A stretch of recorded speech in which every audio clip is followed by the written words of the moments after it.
T.E. Lawrence, a simple map maker, would once be dispatched into the desert of Egypt. Little did anyone know he would be transformed. It's going to be fun. It is recognized that you have a funny sense of fun.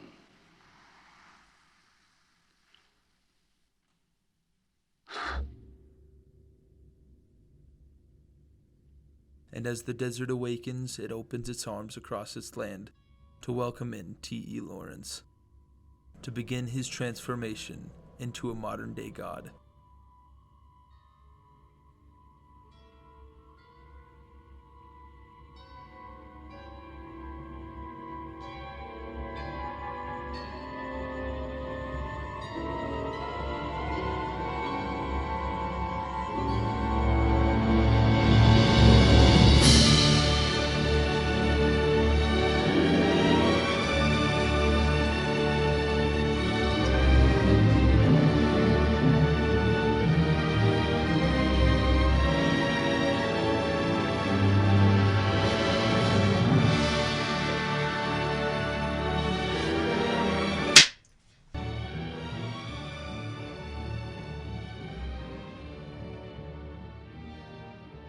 Lawrence descends into the desert with his guide, Tafas.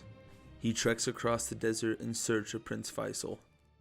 While camping under the stars one night, Lawrence decides to give Tafas a gift: his personal military revolver, the sign of a guide, that would ultimately be used to protect Lawrence and take Tafas' life in an unexpected way. Tafas!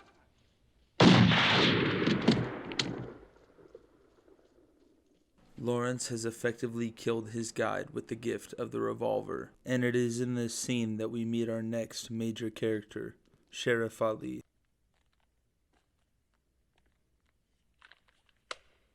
He is dead.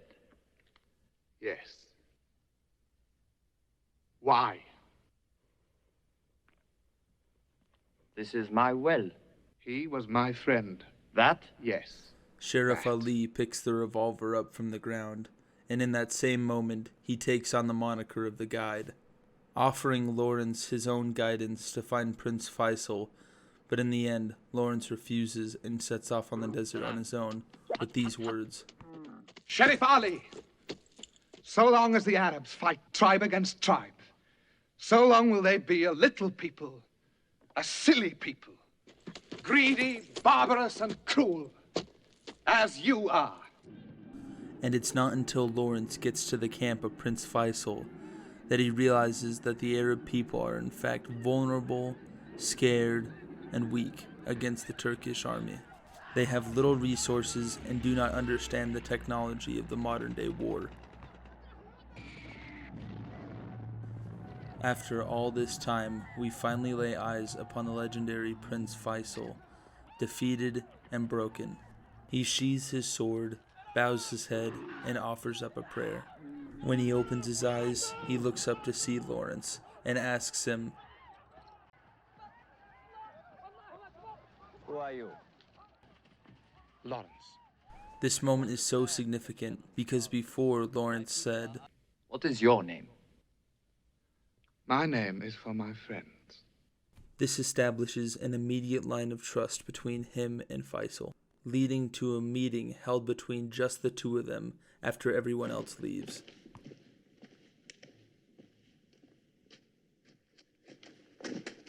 This meeting would reveal Lawrence's true colors and where his loyalty actually lies. Desolate places. I fear they hunger for Arabia. Then you must deny it to them. You are an Englishman. Are you not loyal to England? To England and to other things. To England and Arabia, both? And is that possible? However, it is also in this meeting where Lawrence's own words were thrown back into his face. Or is it that you think we are something you can play with? Because we are a little people. A silly people. Greedy, barbarous, and cruel. And it is with that zeal that the flame in Lawrence's heart for conquest is lit. Lawrence understands where Arabia needs to stand in this chess game called war. You were great. 9 centuries ago. Time to be great again, my lord. With his new influence, Lawrence rallies the troops and points them towards Aqaba. One key aspect of the journey to Aqaba was left out from the film: the whole 2-month journey. Each man was fitted with a camel, water, and a 45-pound sack of flour as provisions for the trip across the desert. Lawrence would write, "The heat of Arabia came out like a drawn sword and struck us speechless." The tenacity of this group would carry them across 600 miles of desert. With the infectious flame of Lawrence's spirit surrounding the group, they would trek on. It was with that flame that they would push on to Aqaba, leading to one of the biggest captures in the Arab Revolt and World War I. But this cause would not come without casualty. Qasim. Why don't you stop? For what? He will be dead by midday. Qasim is gone, and with Lawrence's fire still blazing in his heart, he knows what he must do. Lawrence must take the ultimate gamble and go back to fetch Qasim to become the leader that everybody needs. Qasim's time is come, Lawrence. It is written. Nothing is written. Up until this point, Lawrence has been pushed and commanded around, but now he takes the reins and writes his own story. You will not be at Aqaba, English. Go back, blasphemer! But you will not be at Aqaba! I shall be at Aqaba. That is written in here.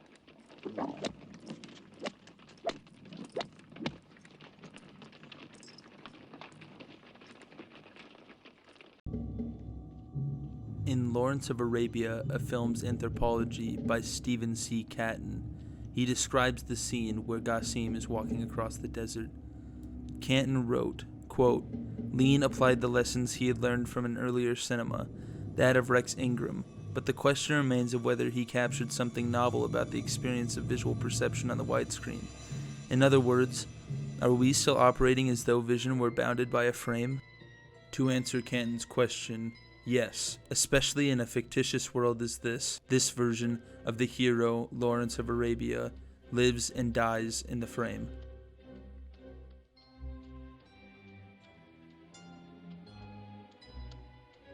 These are the proving grounds of Lawrence. Can he step up to the challenge, save Qasim, and make it back in time for Aqaba? I guess we'll just have to wait and see.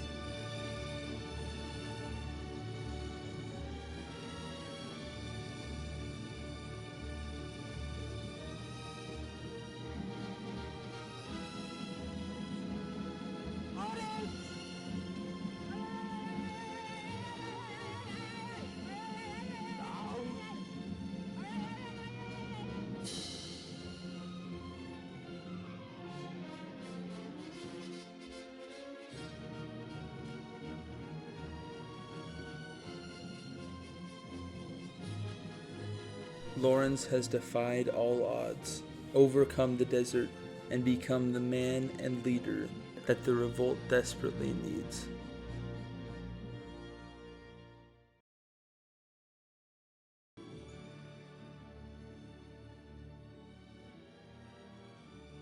Lawrence arrives back at camp with the warm welcome from everybody, including Sheriff Ali.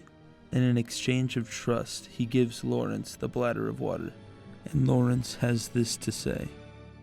Nothing is written.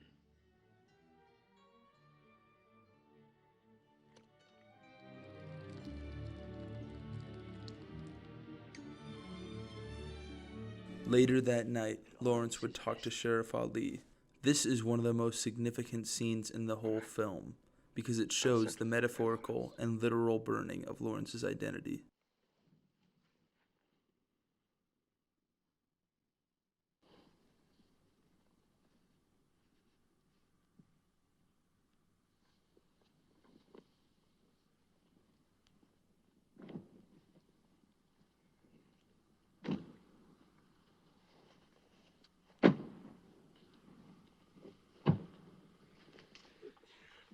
Lawrence is fitted with the finest, whitest Arab silks. All of these plot points and challenges to finally make him Lawrence of Arabia.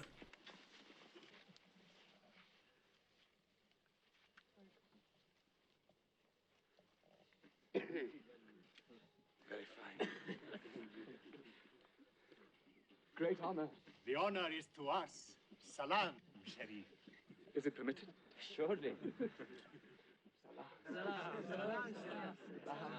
Lawrence would write, "I agreed at once, very gladly, for an army uniform was abominable, especially when camel riding or when sitting about on the ground, and the Arab things, which I had learned to manage before the war, were cleaner and more decent in the desert." He unsheaths his dagger to take a look at himself.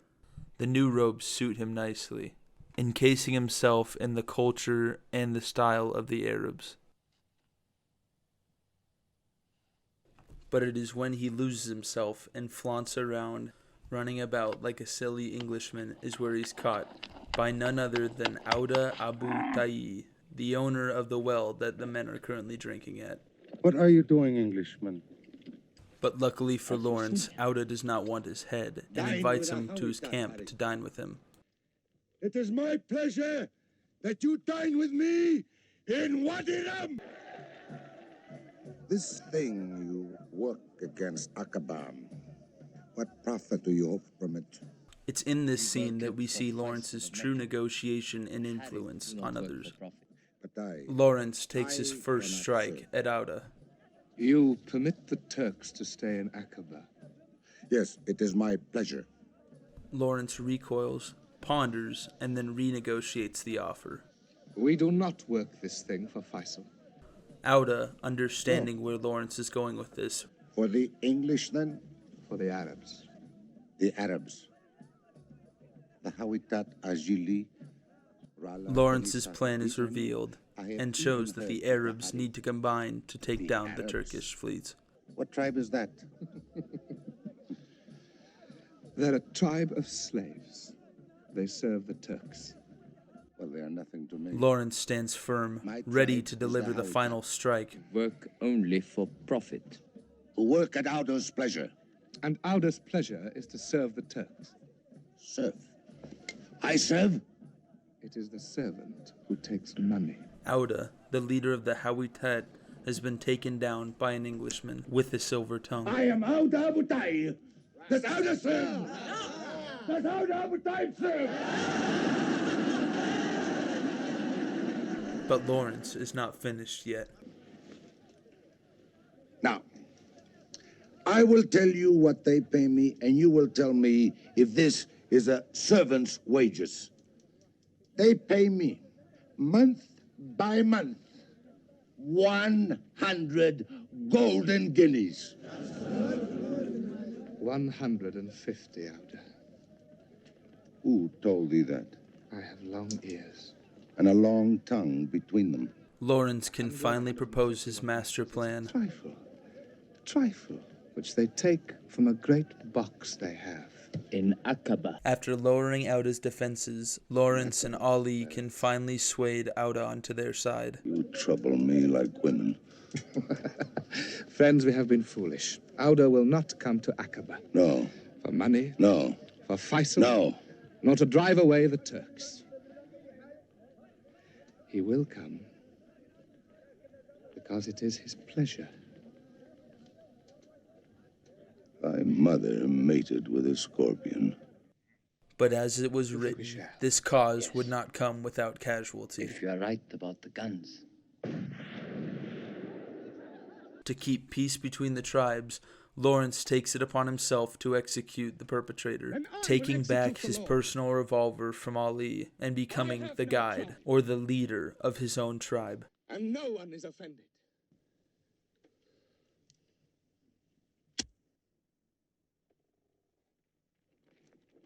Only to realize that the perpetrator he's executing is Qasim, the man he saved in the desert before. Qasim.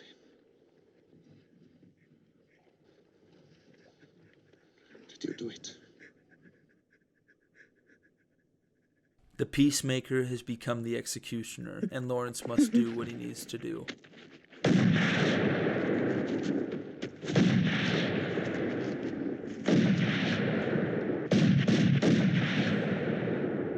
Lawrence gets his first taste of playing God.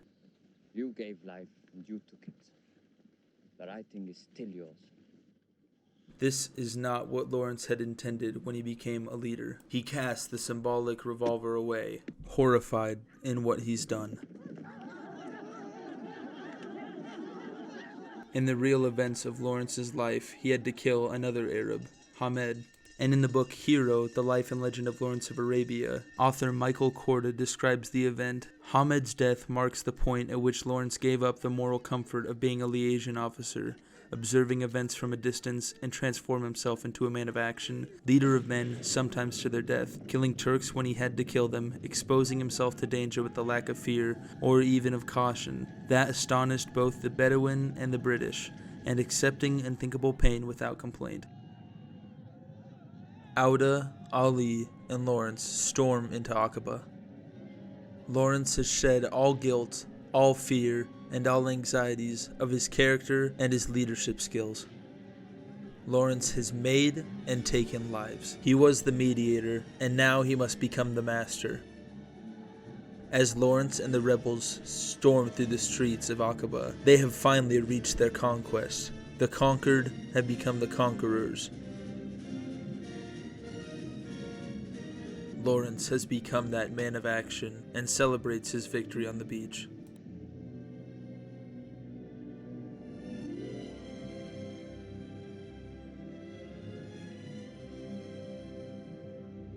As Lawrence revels in his victory, he is approached by Ali. Like a modern-day prophet, flowers are tossed to his feet.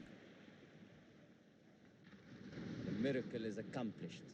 Our miracle is accomplished. In Ali's mind, Lawrence is already a god, but Lawrence wouldn't have to wait long to be grounded back into manhood. Back at British headquarters, Lawrence has a confession to make. There was something about it I didn't like.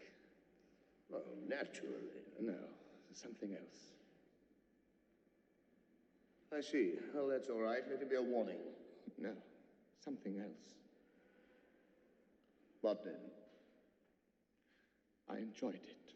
Lawrence's love for conquest has taken him too far. He is broken, but still determined to help the Arab people. We can cross Arabia while Johnny Turk is still turning round. I'll smash his railways. And while he's mending them, I'll smash them somewhere else. In 13 weeks, I can have Arabia in chaos. And he will do just that. After months of derailing trains, Lawrence is bathed in the conquest, taking down Ottoman train after Ottoman train.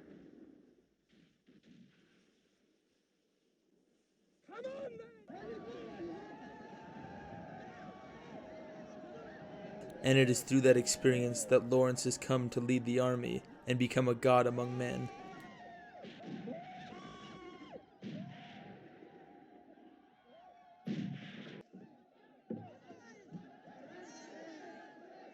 Lawrence, like a god, stands in front of his people, celebrating their victory. But then, the symbol of death is reincorporated into the story.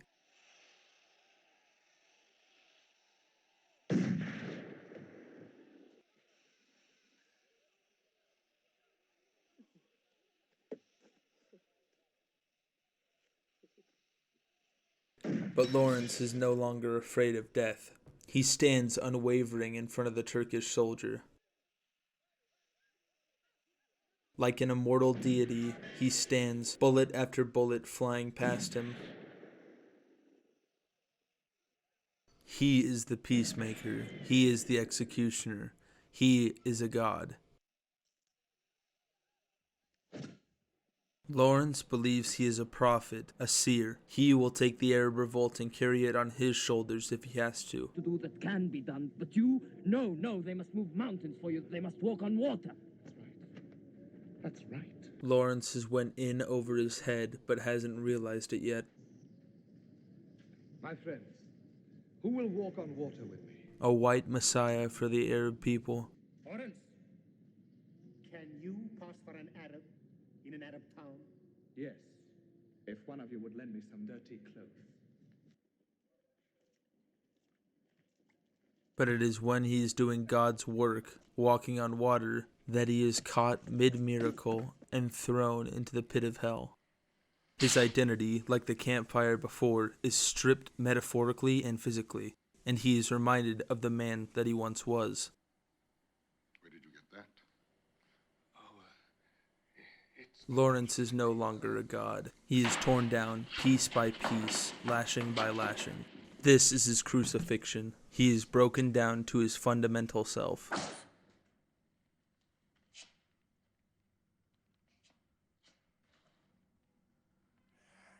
In Sheriff Ali's mind, Lawrence is dead. The god has been slain.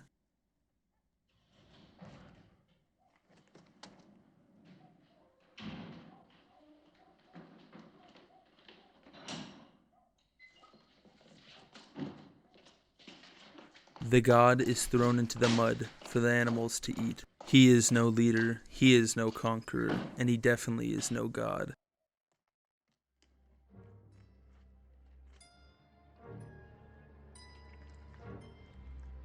He buries his head into the wet hay, trying to scrub off any godlyhood that he once had.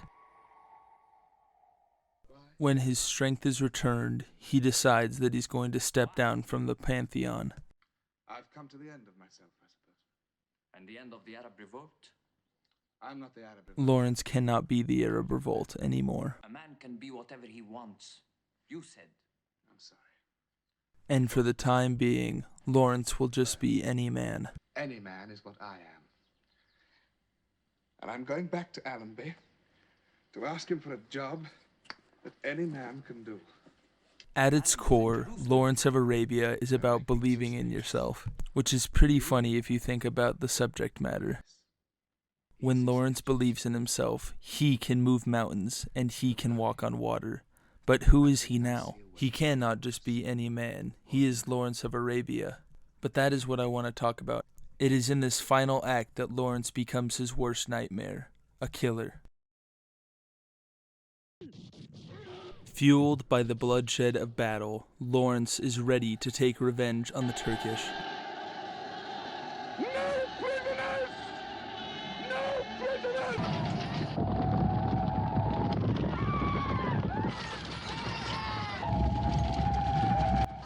Lawrence pulls the pistol out of his garb, the sign of the executioner and the guide.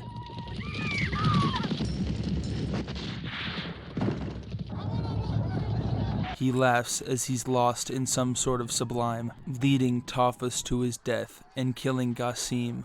It has been clear from the start where Lawrence is. He is not a conqueror. He is not a god. He is a killer. And for the first time, he is okay with that.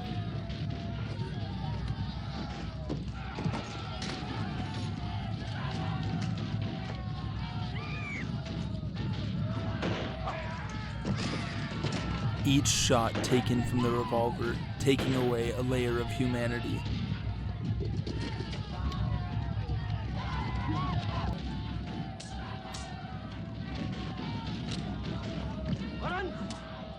When Sheriff Ali tries to stop him, he doesn't even recognize his own friend and guide.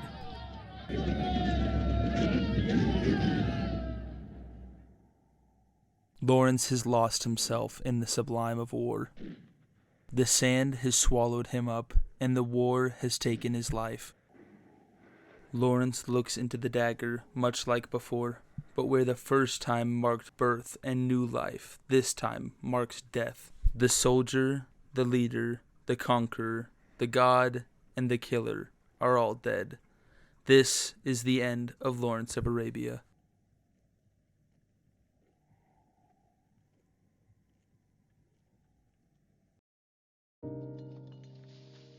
Hello everyone, just wanted to take a moment and say thank you for making it to the end of this video essay. I worked really hard putting this all together, and it was even more hard cutting down the clips because I love this movie so much. I'd also like to thank my professor for this very fun assignment, and I hope to keep making more video essays in the future, so make sure you keep an eye on that. Thank you again, and I'll see you guys later.